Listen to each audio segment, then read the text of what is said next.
Well, welcome back to the New Testament portion of the one-year Bible study that we're conducting here at Chautauqua Institution in New York. Glad you're along with us this morning.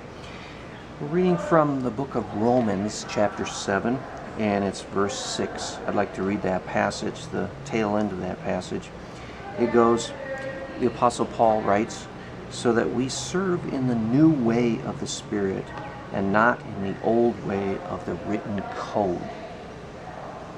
The new way of the Spirit, and not in the old way of the written code. Now, what does that mean? Well, let's first define the terms. The old way of the written code is, of course, the law of God. The law of God. The Old Testament laws, there are hundreds and hundreds of Old Testament laws. We don't have time to review all of those laws, but you know what I mean. The Old Testament, the Ten Commandments, the thou shalt nots and thou shalts, and all the laws in between. That's the old way of the written law. And the way to please God under the old way of the written law was that you simply obeyed all of the law of God. You obeyed every law. You were living in perfect obedience. And if you could live in perfect obedience to God, you could please God perfectly. And you would be right before God. You would be acceptable before His eyes. And that's the way of the old law that you would try as best you could. No one could actually do it, but you would try as best you could to live by every single law that was given by Moses and all the other passages in the Old Testament law. Now, the new way of the Spirit that Paul is referring to is through the Holy Spirit. When we put our faith in Jesus Christ and His righteousness, when we become born again, when we are given the righteousness of Christ, when His cross and His death on the cross takes upon it our sins, and so our sins are removed, and we are given the righteousness of Christ, we are given the Holy Spirit. And from that point on, the Holy Spirit is in our life to help us to live the Christian life. We're not having to try to do it on our own. Now, the old way of the written code means that you try as hard as you can, you try as best you can to follow the law with your own strength. And the Jewish people were zealous at following the law of God as best they could under their own strength. Of course, they prayed to God to help them follow the law. They read from the scriptures to help motivate and inspire them to obey the law. But when it came right down to it, the system was that you please the Lord by obeying His law and by trying as best you can to obey the law. Now, the new way of the Holy Spirit, the Christian way, is that you are not trying to please God by obeying the law, because your righteousness obtained by Jesus Christ pleases God the Father.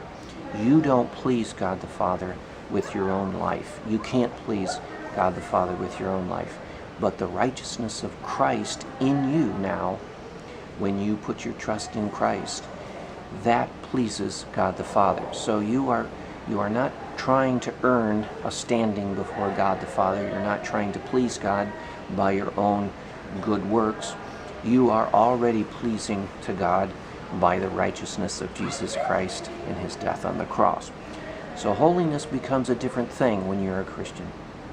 You are now trying to live according to the will of God, to please God, not to earn your salvation, but to be what He wants you to be and to live the way you were made to live.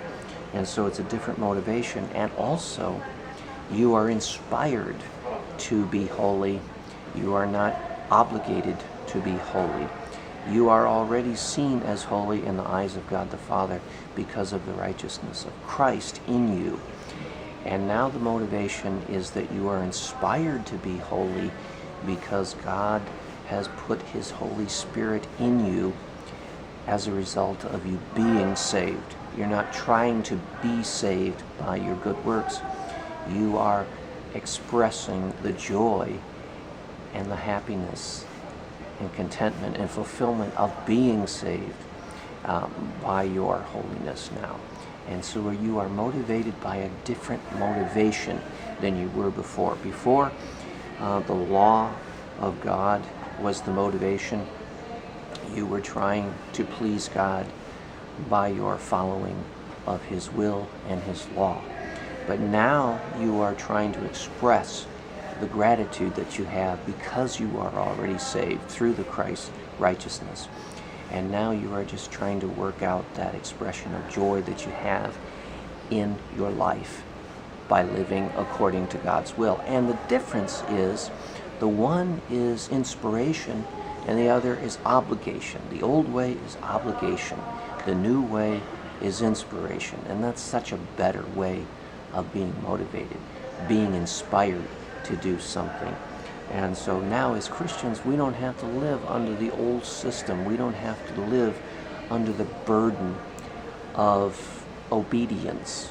We can live by the Holy Spirit, motivated to live holy lives according to God's will, because of the Spirit within us, because of our gratitude, of our joy, of being saved. It makes all the difference in the world. Now, I hope you've discovered that difference. I hope that you are motivated by your gratitude for being saved, and you're not trying to be holy to be saved. It makes all the difference in the world. It makes every bit of difference in the very way you approach holy living. Now, some people say, well, it's not important to live holy lives anymore. Now that you're saved and Christ is your Savior, you're already saved, you're pleasing to God the Father. Now it's not important to live holy life. Well, it is important to live a holy life. It's just important to get the motivation correct. Now the motivation for living a holy life is gratitude and expressing thanks to God for having saved you. The old way, you were always under the pressure of performing to meet the challenge, to meet the requirements of God, which you never could really fully meet anyway. So it was a futile and unsuccessful plan. But now you can be inspired by God to live according to His will in the newness of the Spirit. That's what Paul says. So the verse says again, so that we serve in the new way of the Spirit and not in the old way of the written code. And I just pray and I hope that you have discovered the new way of the Spirit. I hope that you are a Christian, that you have placed your faith in Jesus Christ as your Savior and Lord, and that you now have the Holy Spirit in you to empower you and to motivate you to live the holy life. I hope that you've gotten something out of this teaching, and hope that you're able to continue to keep up with our one-year Bible study. But don't go away. We're going to be back for the last segment of our study. God bless.